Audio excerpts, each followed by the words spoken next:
अरे गाय तर कापलीच पाहिजे. आता सांगितलं किरण रिजिजूंनी मी गोमांस खातो म्हणून.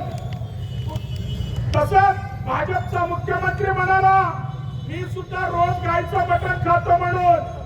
एवढंच नाही, युट्यूब जर तुम्ही सर्च केलं तर अटल बिहारी वाजपेयी सुद्धा अमेरिकेला गेल्यानंतर त्यांना मटण वाढण्यात आलं, ते मटण खाऊ लागले. तिथला संसद म्हणाला अटलजी तुम्ही गायचं मटण खाताय. अटल बिहारी वाजपेयी डोकं सुद्धा वरती केले नाही. ही अमेरिकन गाय आहे, भारतीय गाय कुठं आहे म्हणून. ही अमेरिकन गाय आहे, भारतीय गाय कुठे. मग आमची पण लढाई त्याच्यासाठीच आहे. आमची पण देशी गायला कापण्यामध्ये इंटरेस्ट नाही, पण विदेशी गायला आम्हाला कापायला परवानगी मिळावी याच्यासाठी सुद्धा